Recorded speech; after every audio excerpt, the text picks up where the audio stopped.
Coucou mes colibris, ça y est, c'est presque le printemps, nous voilà début mars, hein. Il commence à faire beau, enfin on a la chance d'être dans le sud, donc chez nous il fait beau. Et ben, comme tous les ans, quand on commence à remettre un petit peu le nez dehors, on s'aperçoit que le jardin est envahi d'herbes. Et moi j'aime pas utiliser le désherbant, bien entendu, hein, ça va dans la démarche que j'ai depuis le début. Donc je fabrique aussi mon désherbant avec des produits naturels. Alors il y en a qui disent ah oui mais c'est pas bien, tu mets du vinaigre dans le sol, c'est trop acide, il faut pas, tralala. Mais bon, moi je pense que de toute façon c'est toujours forcément moins mauvais que les produits désherbants qu'on peut acheter dans les jardineries ou autres, qui là on est sûr que c'est 100% bourré de produits chimiques, hein. Et pour atténuer un petit peu l'effet justement du vinaigre dans le sol, on dilue le vinaigre dans de l'eau salée, parce que le sel neutralise un petit peu le vinaigre. Voilà. Donc je vais faire cette recette devant vous, et puis je vais vaporiser dans le jardin, et j'y retournerai dans quelques jours pour voir ce que ça donne. Alors, la recette originale, c'est une recette grand volume. Moi, je vais pas en faire autant parce que j'ai pas beaucoup d'herbe à enlever, en fait, à l'endroit où je veux le faire. Et en plus, mon vaporisateur ne fait que 1 litre. Parce que j'avais un truc exprès pour les produits qu'on répand dans le jardin, sauf qu'il a passé l'hiver dehors, et quand j'ai voulu m'en servir tout à l'heure, quand j'ai pompé, il a explosé le bidon. Donc, je vais faire ça avec mon petit vapeau. Ça va aller très bien quand même. Donc je vous donne donc les proportions. Pour une grande quantité, c'est 5 litres d'eau avec 1 kg de sel et 20 centilitres de vinaigre. Donc là, je vais m'atteler à une petite règle de 3 pour ramener ça à 1 litre. Donc ce qui fait que je vais déjà mettre 1 litre d'eau chaude, mais non, même pas à peine, parce que ça va pas tenir. Je vais laisser un petit peu de place pour le sel et le vinaigre. Je vais mettre déjà le sel et le vinaigre en premier, je compléterai avec l'eau, ça sera mieux. Alors, je vais déjà peser 200 g de sel. Voilà, j'ai pesé mes 200 g de sel. Maintenant, je vais les transvaser avec un entonnoir dans mon pulvérisateur. Donc, moi, j'ai mis du sel fin parce que j'avais plus que ça sous la main, mais vous pouvez aussi utiliser du gros sel. Le seul souci avec le gros sel, c'est que c'est un petit peu plus compliqué à faire fondre. Forcément, le sel fin, il va mieux se dissoudre. Voilà. Et après, nous allons rajouter 4 centilitres de vinaigre.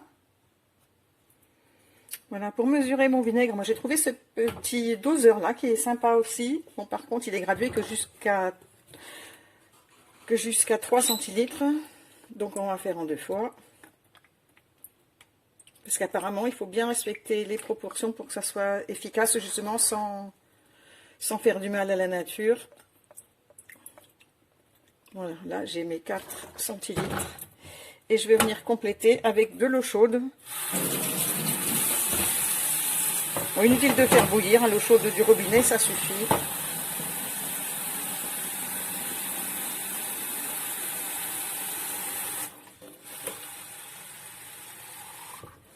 Voilà. Donc, on va refermer maintenant le vaporisateur et on va secouer jusqu'à ce que le sel soit bien fondu.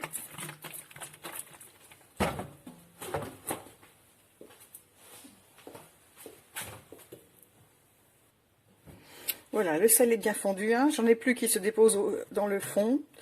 Je vais, eh bien, on va se déplacer, on va aller, je vais pas aller dans le jardin, je vais aller devant, là où je garde ma voiture, sur le parking à cailloux qui est envahi d'herbe. Allez, on se déplace. Voilà, donc l'enjeu. Donc je vais bien vaporiser partout. Bon, je vaporise pas plus haut, hein, parce que là j'ai des fleurs, donc je vais pas en mettre sur mes fleurs.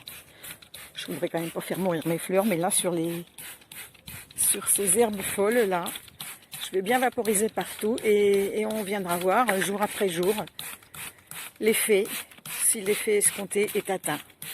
Voilà. Et ben à bientôt pour le résultat. Voilà, alors j'ai pulvérisé hier mon désherbant. Donc là vous voyez que celle-ci elle commence bien à baisser du nez. Sur les autres c'est pas trop flagrant ici. Tout est encore bien vert, à part celle-là qui baisse vraiment du nez. Je résiste pas tant que je suis là à vous montrer la plus belle voiture du monde. Voilà, ma trop belle voiture rose. Et là, j'ai pas filmé... Hop, je suis pas dans le bon sens en plus. Là, j'ai pas filmé quand j'ai pulvérisé hier, mais là, on voit clairement que les petites herbes là, qui sont devant ma porte d'entrée, là, celles-là, elles commencent... elles ont pris cher.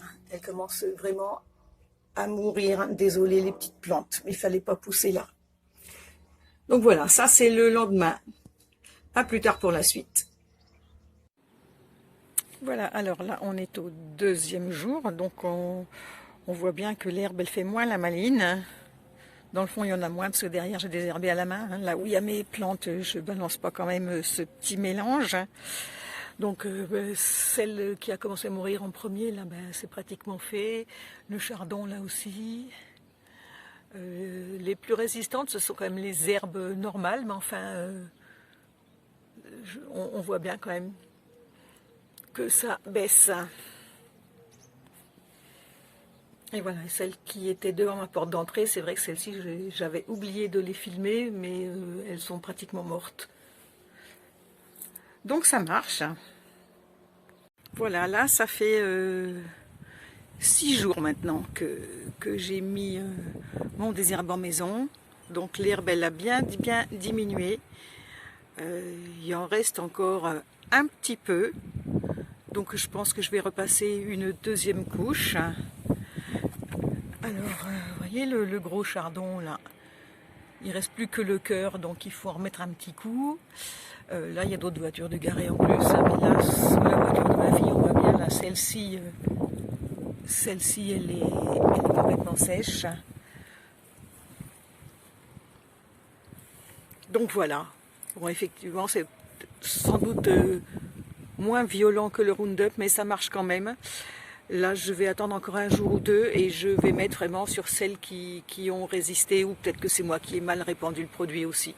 Mais enfin, en gros, voilà, il y a quand même une sacrée différence avec le premier jour. Voilà, testez la recette et dites-moi ce que vous en pensez. Merci, bonne journée à vous.